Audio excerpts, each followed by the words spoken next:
सची ॻाल्हि इहा आहे त लतीफ़ खे असां फ़क़ति मुहक़क़नि ताईं अदीबनि ताईं महदूद रखियो आहे। कॾहिं ईअं कोन कयो अथऊं जो लतीफ़ खे असां आम माण्हूअ ताईं खणी वञूं, ॿारनि ताईं खणी वञूं, जो उहे बि लतीफ़ सां उनजी शनासाई पैदा थिए। कुझु वक़्त खां हिकिड़ो सिलसिलो यकीनन शुरू थियो लतीफ़ शनासाईअ जो, पर उहो महदूद रहियो हुयो। मूं जेॾीमहिल हिननि जी मुख़्तलिफ़ सरगर्मियुनि जी ॾिठो पिए त मूंखे ॾाढी ख़ुशी थी त लतीफ़ खे हर अंग में हर रूप में हिननि पेश करण जी कोशिशि कई आहे। ॿारनि सां उन्हनि जी वरी हिकु दफ़ो जेको राब्तो आहे उनखे बहाल करण जी कोशिशि कई आहे। पेंटिंग्स जूं, म्यूज़िक जूं, टैबलोज़, गाना, गीत, एॾी शानदार उन्हनि एक्टिविटीज़ करायूं आहिनि जेके ज़रूरी आहिनि त जिन जे ज़रिए असां पंहिंजनि ॿारनि खे वरी लतीफ़ सां कनेक्ट करे सघूं था। ऐं जीअं डॉक्टर अहसान ॻाल्हि कई त ॿार ई आहिनि जेके ॿोलीअ जा मुहाफ़िज़ हूंदा आहिनि। जेकर जंहिं ॾींहुं तव्हां ॿार खे ॿोलीअ खां अलॻि करे छॾियो या ॿार ताईं ॿोली न पहुचाई, पोइ उन ॿोलीअ जो को बि मुस्तक़बिल कोन्हे को। सिंधी लैंग्वेज अथॉरिटीअ जो जेको बुनियादी कमु आहे सो बि कमु इहो ई आहे, पंहिंजी ॿोलीअ जो तहफ़ुज़ करणु, वधाइणु, विझाइणु, ऐं उन्हनि जे लाइ हिन जहिड़ा प्रोग्राम हुअणु खपनि जेके ॿारनि खे ॿोलीअ ताईं वठी वञनि ऐं थियण बि हिन तरीक़े सां ई खपनि। बल्कि आउं सम्झंदुसि त हाणे थोरो वधाइजे बि सिंधी लैंग्वेज अथॉरिटीअ खे।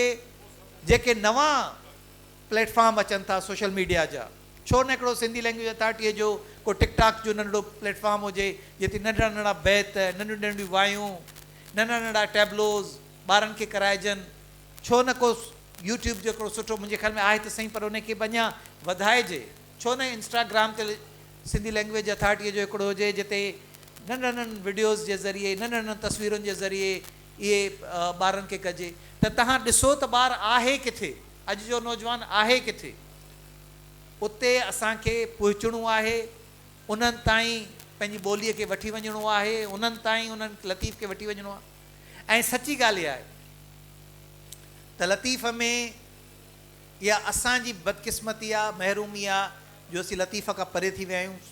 ॿार जेकर अॼु जो नौजवान पढ़े, जेके तव्हां वटि सोशल मीडिया ते इन्फ्लुएंसर्स वेठा आहिनि, जेके मोटिवेशनल स्पीकर्स वेठा आहिनि, लतीफ़ जे हर हिकु बेत में उन्हनि इन्फ्लुएंसर, उन्हनि मोटिवेशनल स्पीकर्स खां तमामु वॾो पैगाम आहे।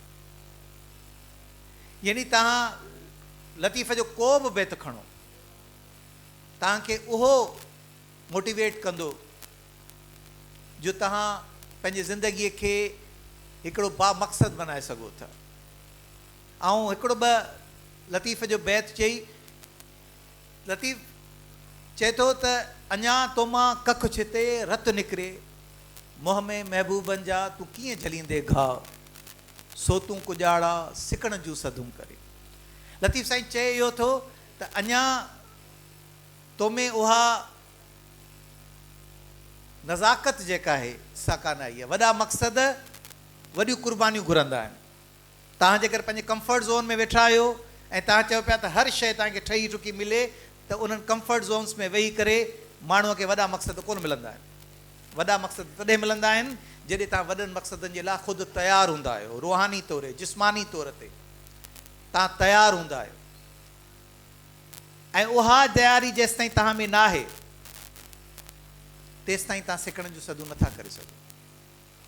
अहिड़े तरीक़े सां लतीफ़ घणनि ई जॻहियुनि ते असांखे ॿुधाए थो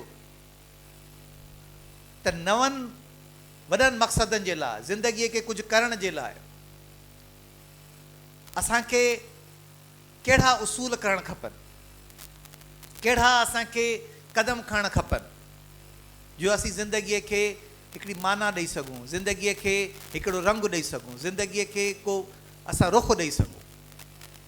सो मुंहिंजी इनखे गुज़ारिश आहे असांजे जेके बि इदारा आहिनि, जेके बि सिंधी लैंग्वेज अथॉरिटी आहे, सिंधी अदबी बोर्ड आहे, सिंधोलॉजी आहे, कल्चर डिपार्टमेंट आहे, त महिरबानी करे हिन क़िस्म जा प्रोग्राम, उन सां गॾु गॾु जेके जदीद प्लेटफॉर्म आहिनि उन्हनि जे ज़रिए लतीफ़ जे पैगाम खे ॿारनि ताईं पहुचायो, नौजवाननि ताईं पहुचायो, त जीअं असांजी ॿोली बरक़रार रही सघे, असांजी ॿोली क़ाइमु रही सघे। महिरबानी तव्हांजी।